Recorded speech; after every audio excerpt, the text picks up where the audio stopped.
Hello and welcome to Rolling in Millimeters, or Mils, and today we have Richard Linklater's 2014 epic Boyhood. Now this film cops a lot of shit. It's very, very divisive. People seem to either absolutely love this film, kind of infamously. Metacritic gave this film a pure 100 out of 100 score straight out of the gates, and as far as I'm aware, that has never been done for any other film in history for them, and there are only something like 11 other films in existence, according to them, that are a 100 out of 100. So obviously, regardless of how good the actual film is, it's kind of important to talk about it from that regard, plus the whole deal of it getting a Criterion release, which I strongly disagree with, and I won't actually go into in this video. I'll go into it in another one later on. But the other kind of larger crowd hate this film. They claim it's dumb, it's boring, it has no plot. They're basically the main criticisms I hear. They feel like the whole shooting the film across 12 years thing is a gimmick. They feel like it's terrible, it's plotless, it's bland, and they despise it. And I feel like I don't really fall into either of these films. I actually didn't see this when it came out, surprisingly, even though I heard, mass acclaim and mass hate for it, but I just didn't end up catching it. I just didn't really care. And, after seeing it, it's just really, it's pretty average. It really doesn't stick out to me as the glorious masterpiece that people herald it to be, but at the same time, I can't really despise it. I mean, the only films I really strongly with a passion hate are ones that are offensive on a creative level, like really offensive and very distasteful creatively. I don't mean distasteful in terms of like gore or nudity or something like that, because that can be done tastefully, if you know what I mean. I think Tarantino is kind of a good example of that, where he's very schlocky, but he does it very well. The main stuff that kind of really offends me creatively, it would be something like Beyond the Black Rainbow. I think it's just a pretentious mess, and it's just such a waste of time forcing you to sit there for, it's like hour 50 runtime. I think it's just terrible. But with something like this, yeah, it is almost 3 hours, like 2 hours 45, and it definitely does feel its runtime. When I just got done with it, I was like, okay, that just wasn't particularly good, but I mean, I don't like despise this film or anything. I actually do agree with both sides of that like love-hate dichotomy, where I do think that the whole like shooting it over 12 years thing is 100% a gimmick. But the thing is that gimmicks can actually be handled very well and don't necessarily have to feel gimmicky. Films generally going to get pitched, and the reason they have gimmicks is because you go, oh, my film's this, but it's got, this little thing to it. Hey, it's this story about a kid growing up, but it's shot across, 12 years. Like, that's the thing, that's the draw. My main issue is that it doesn't really do anything with it. All it does is go, whoa, we shot this across 12 years. That's cool, isn't it? Like, you got to actually do something aesthetically with it or story-wise with it, and that's basically going to be the bulk of this review. My main issue with the film is just that it's just that. I don't think the gimmick works with the way that they've constructed the film or the way that Linklater's constructed the film, and to be honest, there isn't really much else to talk about besides that on a like technical level or a creative level, because the film is so heavily focused on that gimmick, and that's my main issue. It's just a one-trick pony, and that's the only thing it is. The only thing that holds this entire film together is that gimmick. Like, the film is pretty visually bland. The actual Blu-ray copy that I saw of this does look really nice, like the image quality is nice, which also, going back to the Criterion release thing, makes me wonder why there needs to be a Criterion release of this film. Like, hey, the image quality is amazing, doesn't need to be restored, doesn't need to be bumped up to like 4K or anything, it's fine as it is. Like, there are some okay shots in the beginning, and it's not like terrible or anything, but it just really doesn't stand out at all. It looks very plain. On top of that, soundtrack is pretty poor / non-existent. Same with the sound mixing. Basically the same with every technical aspect of this film. It just doesn't stand out at all. It's a very bland film aesthetically. It means that there's such a heavy focus on the acting and the writing and the whole 12 years gimmick. But the issue is that the writing for the most part is terrible, and or just spontaneous improv stuff, or at least that's how it feels. And considering Linklater's other films like the Before trilogy, where he uses a lot of spontaneous dialogue and also to actually like great effect there, here it's pretty bad. I mean, there's not really much going on. The character writing is non-existent because you're just having improv scenes, and my main issue is that we really don't get to know this main character, this main boy Mason, until maybe when he's like 13 or 14, which is like an hour and a half into the film, and by that time it's way, way, way too late. Plus, I mean, the performances from like Ethan Hawke and Patricia Arquette are pretty good, but they're not really in the film a huge amount, especially Ethan Hawke. And plus, I mean, like, if you're completely focusing the attention of your film almost purely on the writing and the acting, I mean, they really have to carry the film. And we're considering that this is a 2-hour 48 runtime. I just don't think that's really possible. Funnily enough, Richard Linklater has actually done this before in Before Sunrise, where the whole focus of that film, again, is on Ethan Hawke. It's on the writing, it's on the character acting, it's on the chemistry between the two main characters, and for the most part, it really succeeds at that. And I actually really like that film quite a bit. The thing is that that film's also like an hour 40. It doesn't have to carry this like grand epic story. And, you know, when I also think grand, epic, 12-year, boyhood rising to adulthood story, I think that they actually should have scripted a major part of that. And I'll kind of go into that a bit later, where I think they actually wasted that 12-year shooting opportunity. But I know why they did it creatively, and that kind of creative decision that they've made is what I'll be talking about for the bulk of this review. Okay, so the whole kind of theme of this film here, and I'm not going to be spoiling a huge amount, but I'm going to be touching on some kind of later scenes. But the thing is that there's not really any specific scenes I need to reference, There's like one that I'll talk about where a line comes from, and it is actually like an okay scene. But usually when I do these reviews, I kind of go, oh, well, I like, the cinematography here, and then I might show a clip. But it all of this stuff just kind of, it all just blends together. And that's another issue, is the film is really blandly shot. Like I was saying before, the actual visual design of it is very poor, but the fact is that every single shot just goes back to camera A, camera B, shot, reverse shot, characters' faces, and it's just like, you can't keep that up for like, almost 3 hours, and especially with characters that you just don't care about, and dialogue that is so pretentious. I mean, like, in Before Sunrise, Linklater's stonerisms and kind of liberalisms, and if you've seen his films, you'll know exactly what I mean. His kind of like edgy, I've just read Thus Spoke Zarathustra and I'm like tipping my fedora at you tier, like nihilistic, pessimistic comments, generally channeled through Ethan Hawke in that film. But they're kind of tolerable, and funnily enough, I'm not sure if he realized, but he was kind of poking fun at himself, where Ethan Hawke's meant to be like a bit of an arrogant kind of douche, but at the same time he's like actually kind of an okay guy. So when those sorts of comments come out, I actually thought it was really great writing, because it was just Ethan Hawke being a bit of an edgelord. But for the most part, that film has like pretty interesting dialogue. It's nothing like ultra groundbreaking, but it's really a really great character piece, basically. But here in Boyhood, it's like, man, the dialogue, it's pretty bad. Like, I know you're dealing with this like 15-year-old kid or whatever for the most part, but like far out, some of the lines in this film are so cringeworthy. And it wouldn't be a huge issue if it did feel like it was in character, but for the most part, it just feels like Linklater is just channeling his voice straight through and basically just speaking directly to the audience and just kind of telling them what to think. And it's just, oh man, it's pretty painful to listen to. But regardless, I kind of sidetracked myself there for a second. My main issue with this kind of like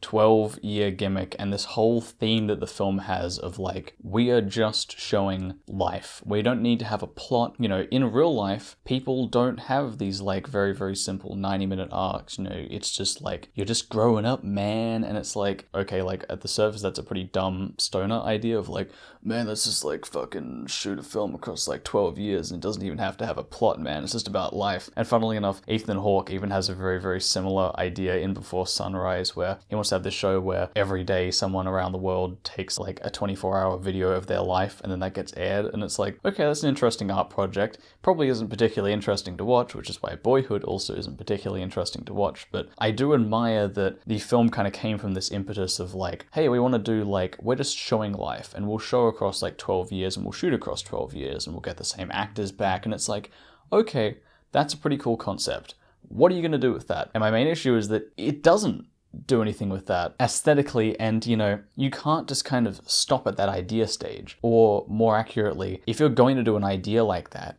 it has to fit, the structure of the film, or the aesthetics of the film. And funnily enough, I kind of have like the perfect example of this. Basically, Bela Tarr's film Southern Tango has this very, very similar idea of like, we're going to show the, you know, monotony of life. We're kind of going to show like life in full. It's very, very dull. It's repetitive. It has all this like sorrow to it. And you know, that's yet again an interesting concept to start off with, but it's like, okay, where do you go with that? But the thing is that Bela Tarr actually does something with that. He goes, okay, so my film's kind of about the repetitiveness of life. So how about I make the music really, really repetitive, very, very strained, electronic, very strange, a kind of alien, almost like a kind of like Tarkovsky Stalker-esque sound design to it. And he goes, okay, it's all about kind of life being very, very depressing and meaningless. So I'm going to make it black and white and very like kind of grainy, stark imagery. Then I'm also going to have very, very long average shot length, you know, some shots lasting like 5 to 10 minutes, lots of tracking, lots of fluidity, and then also lots of like very static shots of just characters not doing a huge amount. And on top of that, the film is almost 8 hours long. So you get to really fully, and you're meant to watch this in one sitting, which I have twice. I would highly recommend it to anyone seriously interested in film. It is truly a kind of one-of-a-kind experience, even compared to other really, really long films like Berlin Alexanderplatz or like Out One, where they're kind of episodic. This is just one big, long film. And finally, it actually has a plot. It has characters that are established. It has arcs. Yes, it is about like the meaningless of life and kind of meandering and this repetitiveness, but over 8 hours, it does have a very simple yet exceedingly like convoluted and not explained plot, which kind of gives you this sensation of like something big is going on, but you don't really know what it is, which is also kind of like another element of life, I guess. So the difference basically is that Bela Tarr and, you know, Linklater have like similar ideas. I'm not saying that they're exactly the same, but the thing is that Bela Tarr creates this whole and very, very unique aesthetic to the whole film, and he makes it into like an art piece. Like regardless if you find the film boring or you don't like it, you have to admit that he does take all of these creative elements and really kind of shift them in line with the themes of the film and his vision as a whole. But the thing with Linklater is that he just kind of goes, well, I want to shoot it across 12 years, and I just want it to be about like a kid growing up. There's no like overarching story because the story is just his life. But then he just fits it into this really like bland and plain American film aesthetic, not even like an American art house film. And I mean, like, yet again, it works for Before Sunrise because Before Sunrise has interesting characters. You learn more about them as they go on, and, you know, the interactions are interesting. And it's a relatively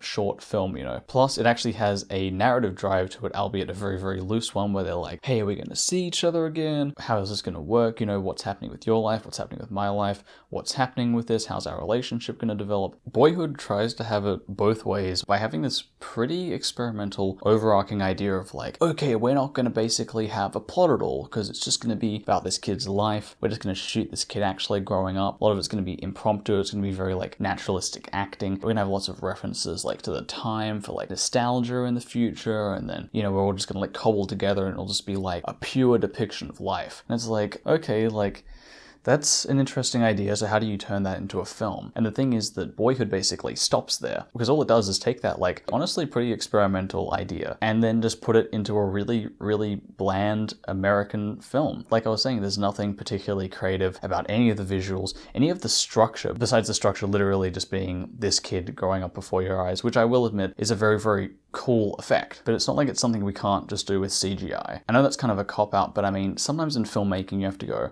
okay, what's easier? Do we use CGI here? Or do we, you know, shoot the film across 12 years? And I would say just CGI it and instead actually spend 12 years writing a good script instead of just shooting this naturalistic nothing. The fact is that this film, unlike Southern Tango, does nothing experimental with its aesthetic, which it really, really needed to do for an idea that is as like experimental and boundary defying as we're not going to have a plot. You know, we're just going to shoot this impromptu. We're just going to shoot this across 12 years. You really need to experiment in all fields fields and adapt in all fields. You can't just go, oh, it's going to be fine, we're just going to shoot this like a regular film and then just have this like crazy gimmick to it. It just doesn't work. And the thing is that Sutton Tongo rides with the idea and goes, you know, you want a film about like how long life is and how meaningless it is and how repetitive it is. How about we make this film 8 hours long with lots of very, very drab, dark, very like some seriously depressing overtones to this film. It's going to be really, really slow and extremely bleak with these kind of like absurd tinges of comedy kind of intermixed with it. And it just grabs that idea by the horns and just rides off with it to like experimentation town. And all Boyhood does is just kind of like smoke a little dank and then just sit in a room thinking about how cool it is and then not do anything with the idea.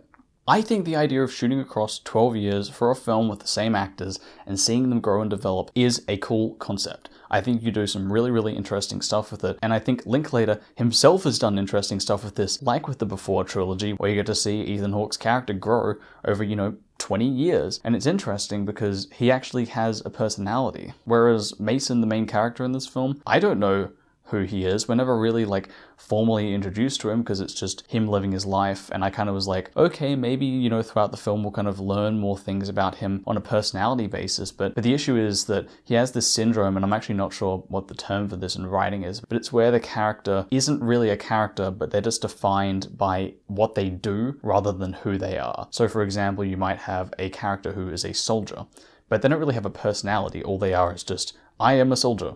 I'm going to do this and this and this. And I feel like Mason's the same with his photography thing. He's like, oh, I'm a photography student. I'm very, very liberal and loose. But, for following this kid for nearly 3 hours and, across 12 years of his life, and they really had, 12 years to play with the script, 12 years to play with this actor, to play with this character, there's seriously less development than some side characters I've seen in fictional films that last for like 80 minutes. It's pretty pathetic. On top of that, his acting isn't like terrible, but it really isn't very good. And I guess that's the risk you run when you pick an actor when they're like 6 or 7 years old and then have to shoot with them until they're 19.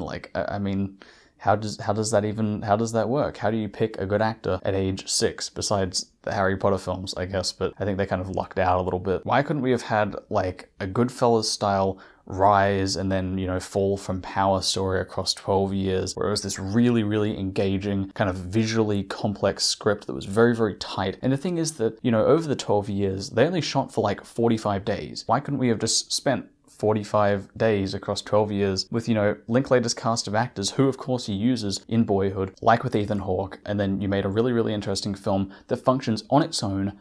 Plus, it has that really, really interesting gimmick to it where you see people age before your eyes. And on that topic, my other main issue is people are like, this is groundbreaking, no one's ever done this before. True, no one's ever really done 12 years per se for a fictional film, but like, have you heard of the Up series? Like, those guys started in like the mid-60s and have been going for like 50 years. It really isn't like a groundbreaking concept at all. And I feel like for the most part, CGI is a cop-out, but here it really wouldn't have made that much of a difference. The only benefit is that that they actually shot it across 12 years, which that does a little bit for me, but if I knew that the film could be exponentially better and I wouldn't have that sensation, I'd take a better film over just having a gimmick like this. And plus, I think I mentioned this before, Linklater's like liberal stonerisms are borderline unbearable in this film. And politics aside, the writing here is just poor. The way he writes these characters is just poor, and it's so evidently just him speaking through these characters. And the reason why that's poor writing is these characters are saying things that they wouldn't normally say, and they're all speaking like Richard Linklater characters. And having like a personal touch to your characters as a writer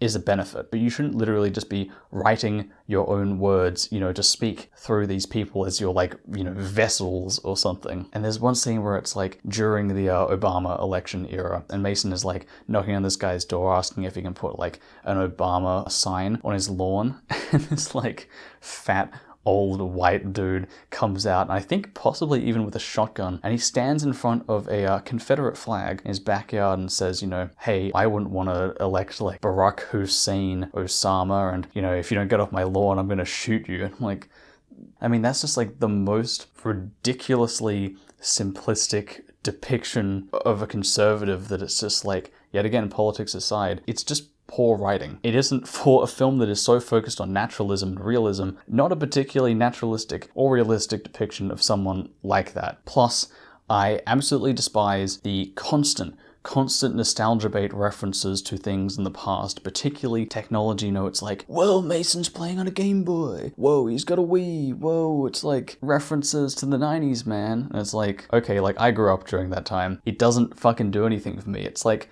the fucking equivalent of like a BuzzFeed article like, hey, do you guys remember this thing? Do you guys remember the Game Boy Color? That was crazy. That's basically like a major part of Mason's childhood depicted in this film is just nostalgia bait intermingled with, yet again, more Linklaterisms. I haven't even mentioned how like self-insert part of this film feel, especially with like the succession of like drunken stepfather figures and the absence of a father. And yet again, this is present in Before Sunrise, where Ethan Hawke's character isn't really like particularly attached to his father. He kind of talks down about him, and it's just like, it feels like fan fiction where he's like writing himself as this like really cool like artsy character, and you know, he's like above everyone, and all his abusive alcoholic fathers are like these old guys, and one of them is like ex-military. Oh, it's just dreadful writing. In saying that, I do kind of like the opening of this film. Maybe like the first 35 minutes are pretty nice. I kind of like the flow of them. It really kind of got me engaged, and I'm like, oh, this is going to be cool. This is very naturalistic. But there was a point about 2 hours in where I felt like the film was going to end, and then I realized that there were like, 45 plus minutes to go, and I was like, okay. And I feel like my score would be a little higher if it kind of stopped at that point, because I feel like it would have been at least tolerable. But just that last 45-minute stretch is also particularly bad in terms of liberalisms. One of the final lines of the film, I think Mason says something like, it's not that we like seize the moment, it's like the moment seizes us.